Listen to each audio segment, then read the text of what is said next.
दिसंबर का महीना चल रहा था। सर्दियां अपने जोबन पर थीं। दूर दूर तक हर चीज़ ने सफ़ेद चादर तान रखी थी।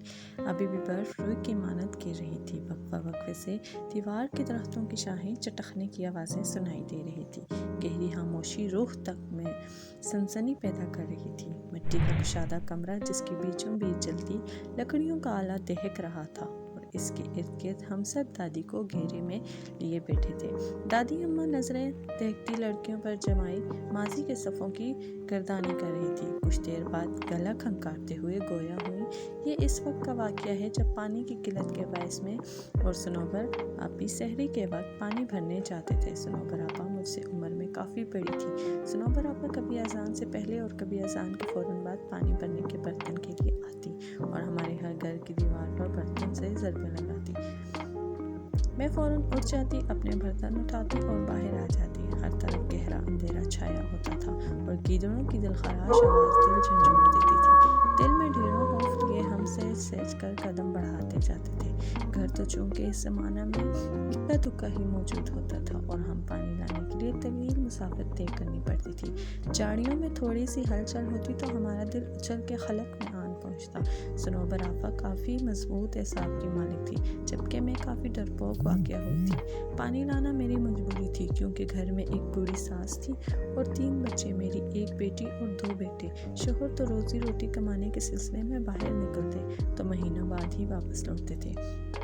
आगे आगे सनोबर आपा होती थी जबकि पीछे मैं होती थी और कभी कभार तो मुझे वाज़िया महसूस होता था कि मेरे पीछे कोई और भी चलता आ रहा है। अपने पीछे उठाए जाने वाले कदमों की आवाज़ में बहू भी सुनती थी, लेकिन मुझे सनोबर आपा हमेशा नसीहत करती थी कि कभी किसी चीज़ के पीछे ना जाना चाहिए। तुम कुछ भी देख लो और कभी पीछे मुड़कर नहीं देखना चाहिए, तुम्हें कुछ भी सुनाई दे रहा हो। मैंने इनकी बात को दिल पर नक्श कर दिया। मैं अपने पीछे कदमों की चाप सुनकर ज़ोर से आंखें बंद कर लेती और दिल में आयतल कुर्सी का वेश शुरू कर देती। लेकिन जब तवील सफ़र तय करने के बाद बैठने को जी चाहता तो यूँ महसूस होता जैसे बिल्कुल साथ कोई बैठा है। गर्दन घुमाकर इधर उधर देखने पर सिवाय अंधेरे के कुछ दिखाई न देता। हमारा रोज़ का आना जाना था। एक रोज़ मुझे आवाज़ आई कि दीवार पर ज़रबें मारी जा रही हैं। मैं उठी, अपने बर्तन उठाए, लेकिन गहरा अंधेरा देखकर ठिठक गई। मुझे यूँ महसूस हो रहा था जैसे आधी रात का वक्त हो। मैं बाहर गई तो देखा सनोबर आपा का दूर दूर तक कोई नामो निशान नहीं था। मैंने ये समझकर कदम रास्ते पर डाल दिए कि वो ज़्यादा दूर नहीं होंगी और मैंने उन तक पहुंच जाऊंगी। गीदड़ों की आवाज़ें पुल भर को मेरे कदम साख्त कर देती थी। मैंने भागना शुरू कर दिया, लेकिन मैं इन तक नहीं पहुंच सकती थी। बिगड़े तनफ़्फ़ुस के साथ मैंने मुसाफत तय की और जाए वक़ुआ पर पहुंचकर मेरे अंदर तक सनसनी दौड़ गई। सनोबर आपा वहाँ मौजूद नहीं थी। मैं थोड़ा ऊपर खड़ी थी और नीचे देखा जहाँ पानी का कुआं था।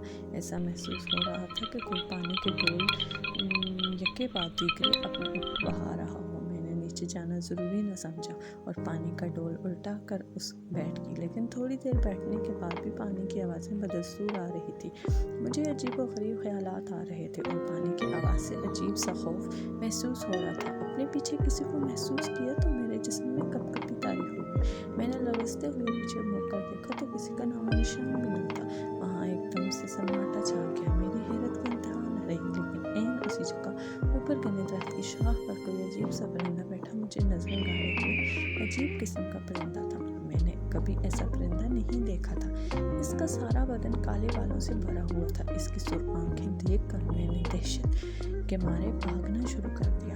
आयतल कुर्सी का वर्ड मेरी जुबान पर जारी था और आंखें आंसुओं से लबरेज।